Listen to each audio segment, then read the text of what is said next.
Siyanibingelela egameni lika Jesu Kristu. Yena namafuna ukuhlala khona isitulo nje esincane ngathi uzobonisa ngathi sisaplango like ngisibeka la mafuna ukuhlala. Usikole eduze. Oh. Okay, no, thina singaqala.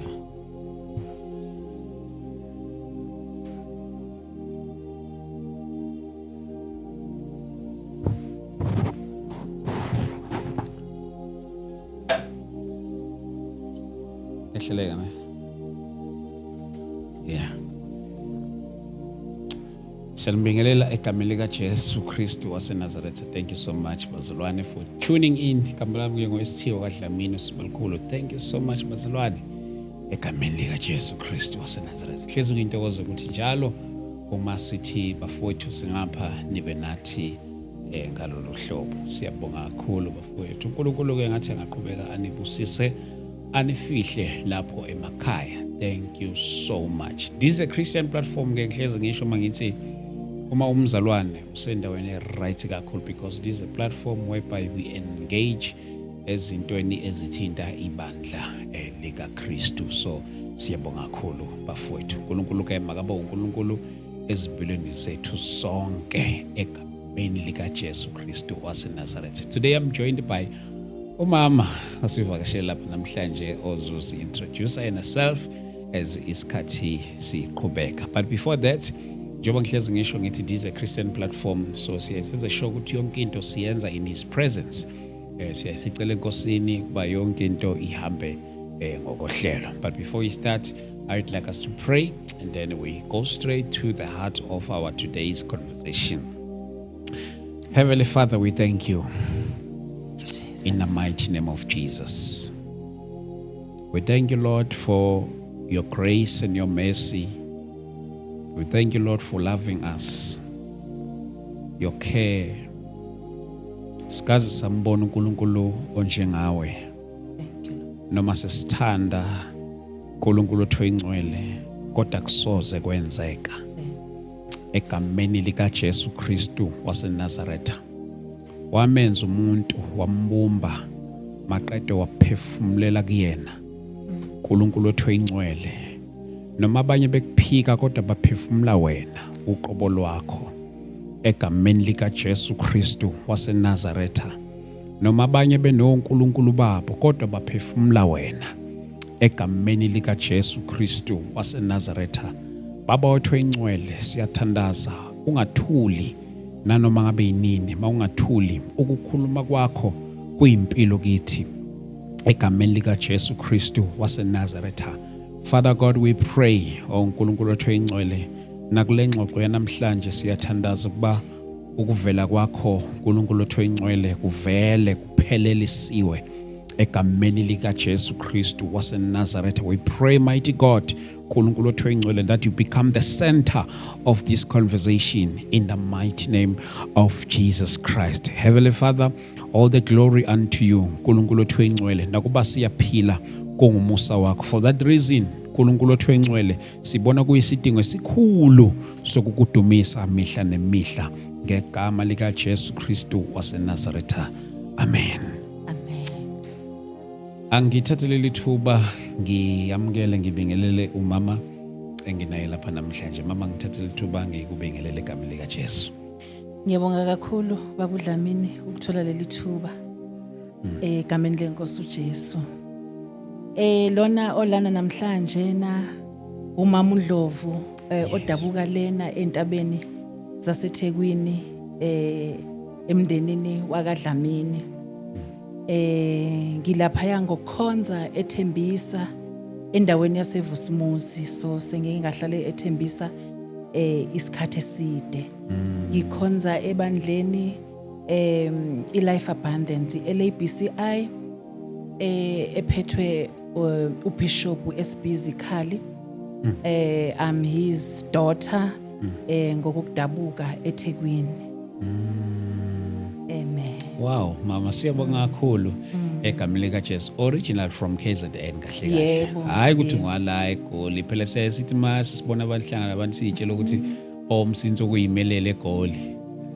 Cha, ngidabuka khona le eThekwini ngidabuka Yes. eThekwini kwelikaBhanana. Mama. Siyabonga kakhulu mama. uNkulunkulu siyambonga kakhulu, siyamdumisa. Singafisa nje ukuthi ke singene straight engxoxweni yethu egameni likaJesu. But before sizoqhubeka bafowethu ngicela ukunikhumbuza ukuthi kunomhlangano omkhulu esizoba nawo laphana eThembisa esizokhuluma ngawo nje kungekudala laphana eThembisa. Umama uzosinikeza ke information ethe ukucaca ezoba accurate kakhulu ngawo lo mhlangano kanjalo nama-date kuyobe khona ubaba uBishop SP Ndlovu all the way from eThekwini naye siyobe sinaye ngalolu suku. But inhloso yalo mhlangano nomsuka wakhona nje walo msebenzi Nkosi umama emphathise wona uzosilekelela kancane kuwona ukusinikeza umhlahlandlela. Angaze ngasikhuluma ukuthi izosayithi umhlahlandlela wayo la ukuthi sibheke phi uma sisuka la njengoba siyobe silaphana egameni likaJesu Kristu. Mama uhlalile hostel? Yebo, ngathi mangabe ngifika ngiphuma entabeni zase KZN uNkulunkulu wangiplacea endaweni yaseThembisa, so ngihambile njena ama-section amaninginyana until ngize ngihlale laphaya eVusumuzi eduze kwasehostela eHlanzeni. Okay. Ngithe mangifika khona ngo-2007 ngahlala khona ngabuka nje izimo eziningi ezimbi ezikhona laphaya endaweni yaseVusumuzi. Uma sikhuluma mama ngempilo yasehostel ngiyazi ukuthi lapha nomunye umuntu osekhaya maybe mhlambe nanokumdwebela isithombe ngokwempilo nje yasehostela nezinto eziyaye zenzeke lapha ehostela. Ngiye ngahlala ehostela ngonyaka ka-2013 mangaphazami no 14 15 kanje ngihlala ehostela eThekwini laphana ehostela kwathiwa konje kubizwa kuthiwa yini lapho kwathi kodwa manje hayi ukuthi ise-17. Yes, ngihlala 17. So impilo yalapha ehostela so ngathi mangifika izinto eziningi ngizi-experienceile ehostela njalo. Ayikho impilo yasehostela engingayazi because ngifunde khona lapha ehostela. Ukufa komuntu kwakufana nje nokuthi kufa isilwane. Ukuthi uyahamba ekseni ufica umuntu usedindelezile endleleni. Ukuqhuma kwesibhamu gcina sekuyinto nje sijwayelekile kungasathusi ukuthi hayibo kwaqhuma isibhamu you see njalo but ke ngiyazi ukuthi impilo zamahostela mhlawumbe namanye awafani. Ngafika ngazohlala eGoli noma ngahlala eJosh Gogh kodwa ngibe nayo experience yempilo yaseJosh Gogh kwihostela lakho because benginabafowethu ebengibazi ebengilokubavakashela khona. So ngabuka ukuthi into yehostela noma angangafana kodwa kukhona lezi zinto ezithi masifane kuona wonke ama-hostel. Number 1 ey'thandwa ama-hostel imithi ibhamu njalo zonke lezi zinto. Mhlawumbe nje mama isidingo sokuthi ey'ndaweni zonke besingaya kuzona siyokhuleka khona mhlawumbe siphi lesidingo esingakobona ukuthi ake siye laphana ngasehostel eThembisa. Njengoba uNkulunkulu eke wasibeka kuleya ndawo yaseVusumuzi eduzane kwakhona ehostel, sibona izinto eziningi ezifana nalezi babudlamini ozishoyo. Ziyafana ncamashi ukubulawa nje komuntu kuyize. Nabantu bomthetho abavamavami ukuya khona ngenxa yokusabela impilo zabo. True. So kube khona kumanje nje kuleya ndawo eHlanzeni kukhona izimpi ezimayelana negodi uthola ukuthi umsinga ulwa nenquthu bese kufa abantu abaningi abanye baze bathutha khona baphelelwa izindawo bayohlala kwezinye indawo ngenxa yokuphepha nangenxa yokuthi bephephisa ukuphila kwabo. So namanje sibonile sibandla laseThembisa ukuthi ake sinyukele siye kuNkulunkulu ngenxa yezimo esizibona zenzeka khona. So ngamanye amagama indaba yomkhuleko ukuthi ake siyokhuleka lapha eThembisa izimo ezithi mayifane nazo lezo. Yes. Yebo, izimo ezenzekile nje ngingathi nje kobunyaka uqala singathi mhlambe ngonyaka odlule bezizimbi kakhulu. Nazo induna zasehostela bese zimfuna uNkulunkulu ngenxa yokuthi zibona ukuthi kufa abantu esikhathini sabo sokulida esikhathini sabo sobuholi. Izimpi ezinganqandeki baze bacela emabandleni aseduzane ukuthi cha ake sibayise kuNkulunkulu.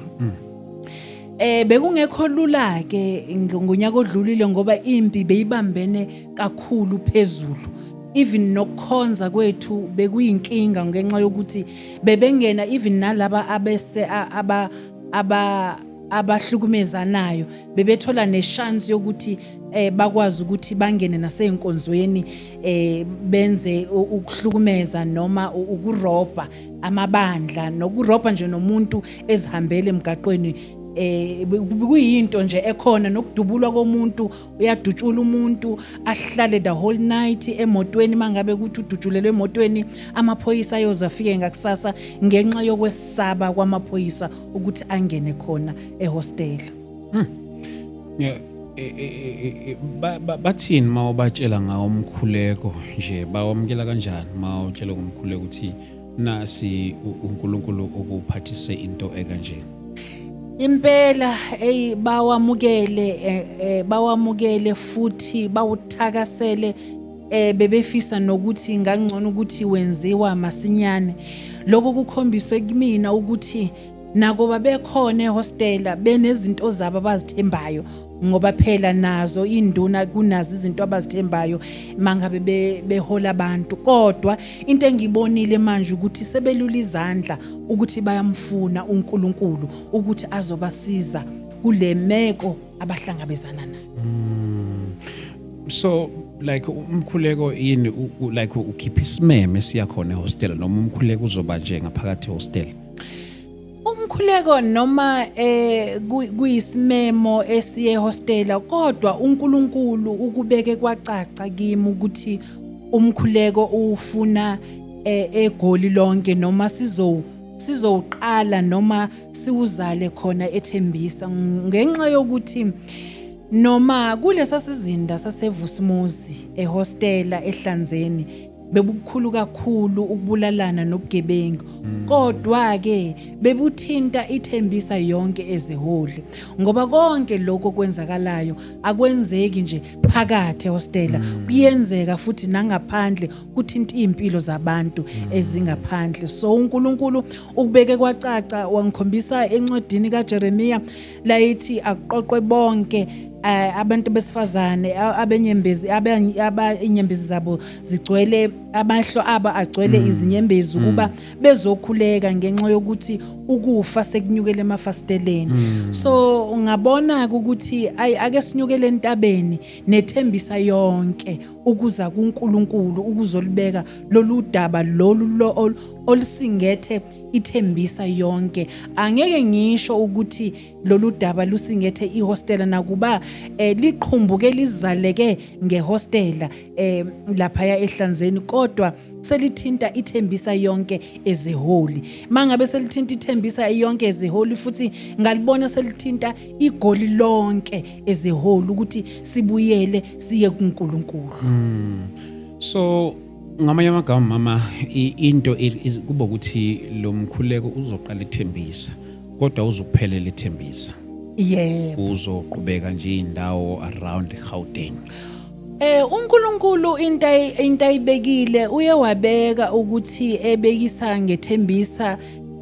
Ngiyazi ukuthi sizoyibuka ngamehlo enyama ukuthi inhlokodolobha yegoli lonke iPitoli. Kodwa uNkulunkulu mekhulume nami ukhulume wathi inhlokodolobha iJerusalema lasegoli isethembisa.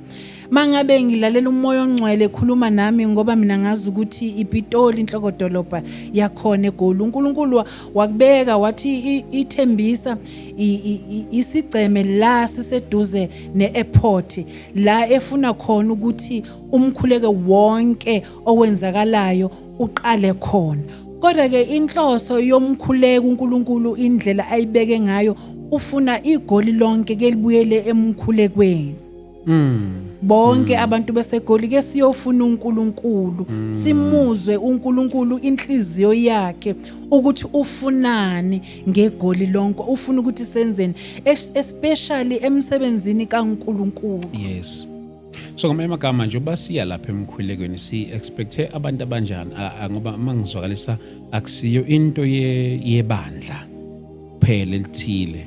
Yeah. Mhlambe isimemo sakho if you were to invite nje nababukeli abaningi abahlukahlukene abasibukela lapha emakhaya mhlambe ungathi mathiwa nje uyamema ungathi umema abantu abakanjani?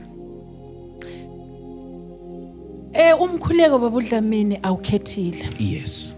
Kodwa ngithi amabandla wonke the body of Christ ake sihlanganeni eke sinyukele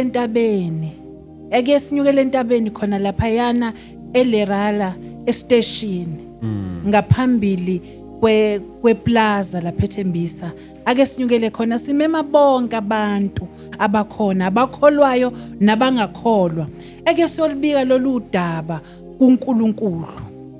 Sihlezi uNkulunkulu angasizwela kulezi zimo esihlangabezana nazo.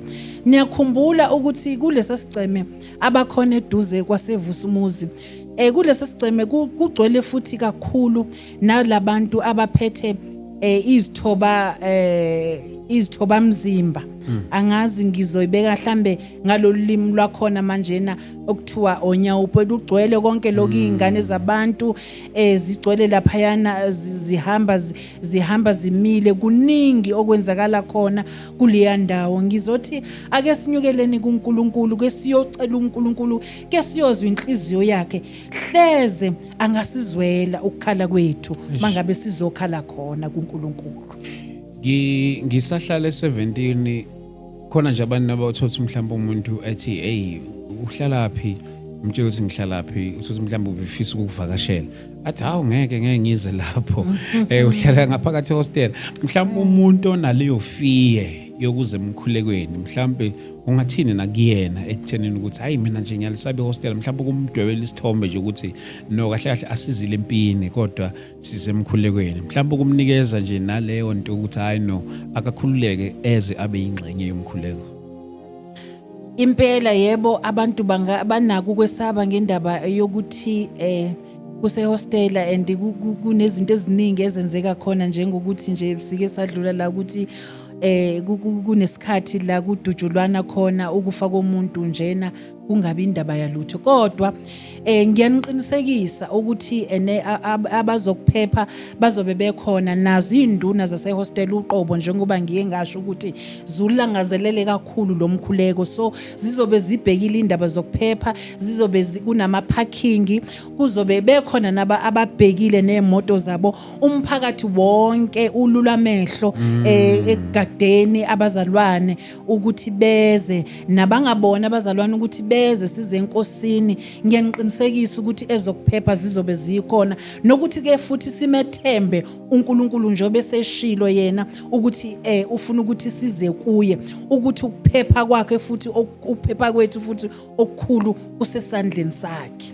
Wow mama uvele wayikhulula kakhulu le ndaba lena ngoba ngiyazi ukuthi kukhona abanye abantu abasaba nje hostel into nje mayaka nehostel phakathi uyisaba kabi so siyabonga kakhulu mama ngoyicacisa le mhlawumbe masinikeza kama details mama umkhuleko unini nezikhathi zakhona mhlawumbe nendawo nje specific ngoba ngeke ngaposta lapha ku Facebook khona nje bebuza ukuthi ngangaseVusumuzi kodwa manje ngazi ngizothini mhlawumbe mawasicaciselele in terms of ama locations wakhona nezikhathi zokungena zemkhuleko njalo njalo.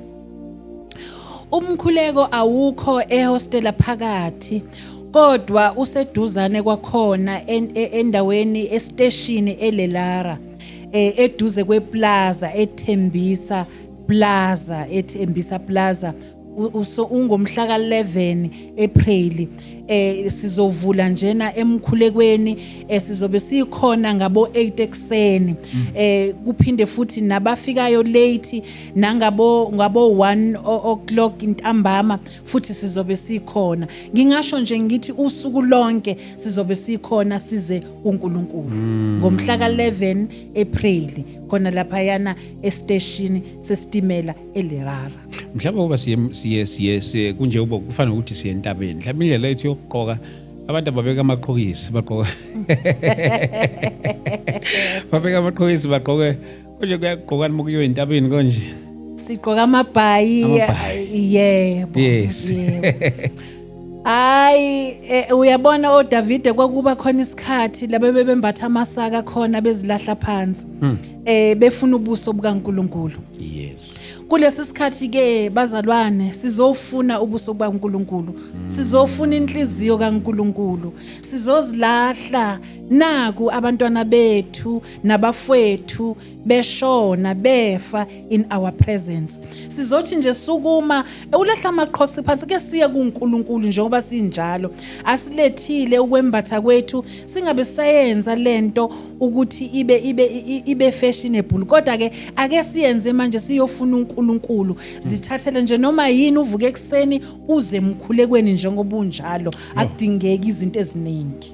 Yo mama uNkulunkulu siyambonga kakhulu bafowethu siyaqinisekisa ubukhona bethu nathi siyobe sikhona lapha na ehostela ngithanda ukuthi ehostela lapha na emkhulekweni njengoba selwa kodwa mhlawumbe umuntu wazi hostela shithi kulula ukwazi indawo kuseduzane kahle kahle kuseduzane umuntu kamdirector ngehostel. Yes, i-direction nje engingayisho mowazi nje estation eLerala uzobe usufikile mowazi eplaza eThembisa uzobe usufikile.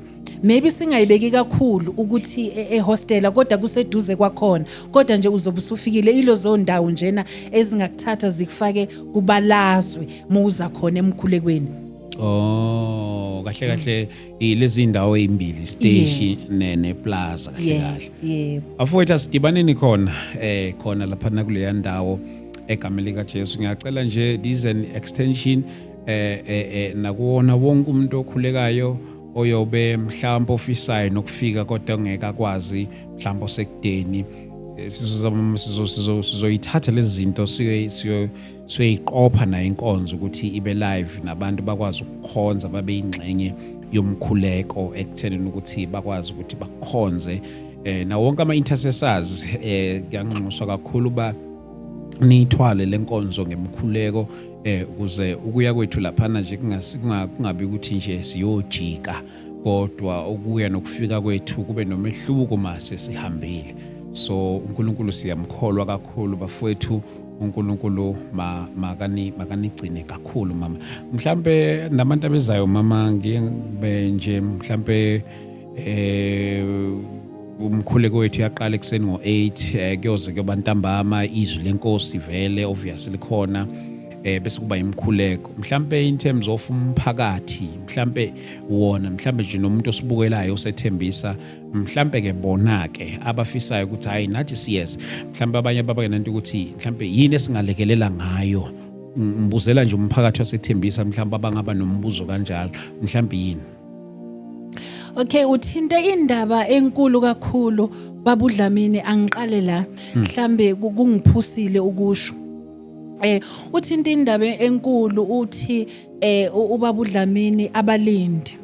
uNkulunkulu uke wakhuluma kimi ukuthi eke kuvuswe abalindi ngempela indawo yaseGoli noma ngingathi khona manje sikhuluma ngethembisa kodwa indawo yaseGoli uNkulunkulu ufuna abalindi ukuthi bazolinda kahle kahle lomkhuleko bazalwane nabo bonke abazalwane abakhona enkosini nakuzonke indawo eziseduzane naseVusimuzi izindawo zaseGoli uNkulunkulu ufuna abalindi eGoli nokuthi sikwazi ukubona izimo ezizohlasela eGoli kulezi insuku asiboni asizwa nokuthi kwenzekalani nokuthi kuzokwenza uzokwenzelani. Sibona nje impi isingene ngaphakathi. uNkulunkulu ubeke kakhulu ukuthi sizovusa abalindi lenkonzo yomkhuleko njengoba sinyukele entabeni. Sizoqala umkhuleko, sizozala umkhuleko la kuzozalwa khona abalindi abaqaphile amageyithini aseJerusalema, amagate wonke aseGoli. Kufanele ukuthi kube nama watchmen, abalindi ababhekile ukuthi kungena bani kuphuma bani, futhi mangabe ngena entabeni zaseGoli ungena naluphi uhlobo lwezinto angena akangeni na ezodicilela phansi isizwe sethu. uNkulunkulu kubeke kwacaca ukuthi ngempela ake sivuke sama watchmen sime engangeni zasethembisa, engangeni zaseGoli, sikhuphuka nje sizofuna uNkulunkulu nokuthi lento mangabe siqala yokuba ukuthi singene sihlale emageyithini aseGoli ukuthi simisa kanjani. Esingakucela nje singalekelela ngakho konke nje, angazi ukuthi ngingathini.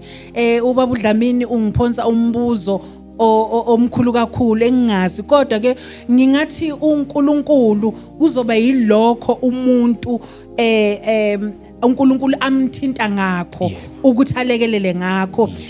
Sizoyishare inamba lana nokuthi sizotholakala kuphi, ukuthi siyadinga ngempela ukusizakala, siyadinga kakhulu isupport ngoba lento akusiyona eyethu, akusiyona yebandla, kodwa yomzimba kaKristu. Sisonke kulento esizoyizala ethembisa eGoli ezeholi.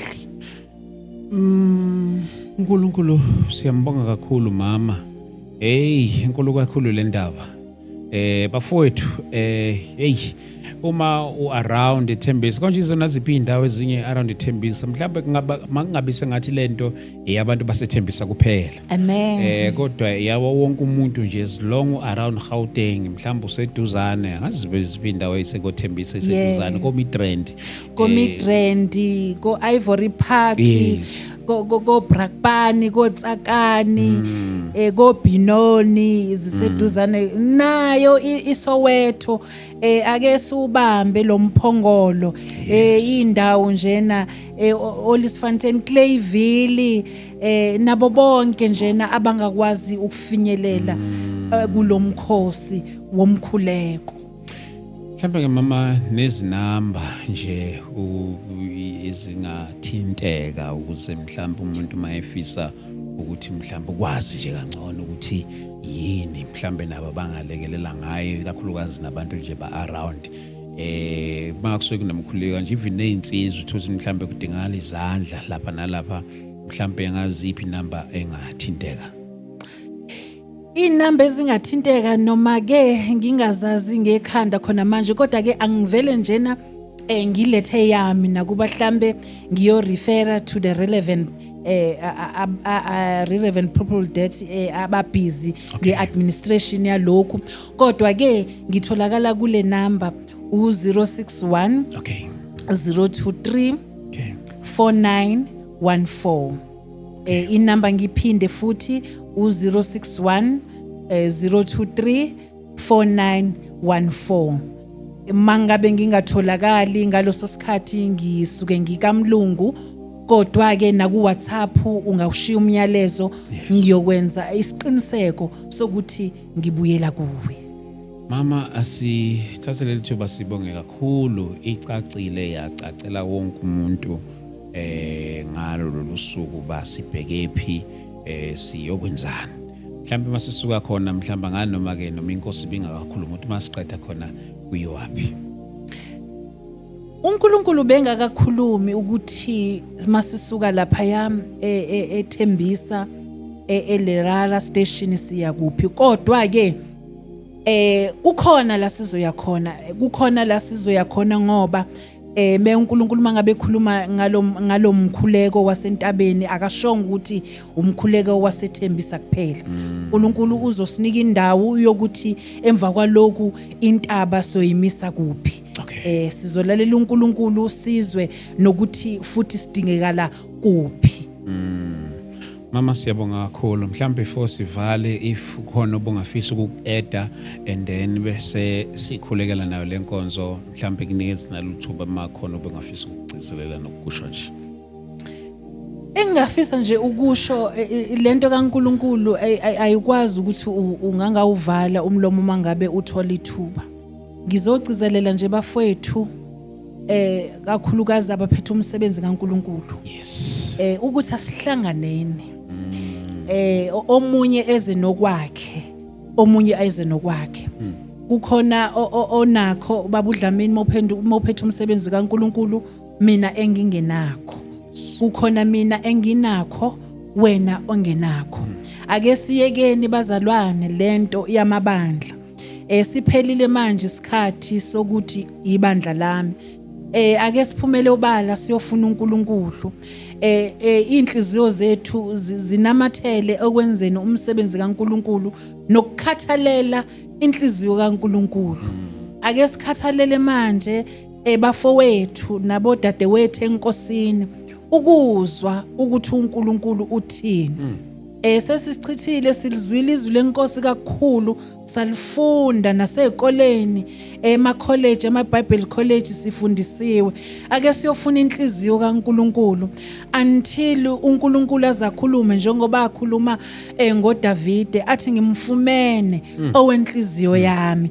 Mangase sifike kuleyo pattern yokuza uNkulunkulu ethokoza ngathi, mangabe sisobe sesifike lapha ekuhlaleni naye ukuthi sazi ukuthi i-direction mangabe seyikhulumile yena ukuthi sishona ngalaphi.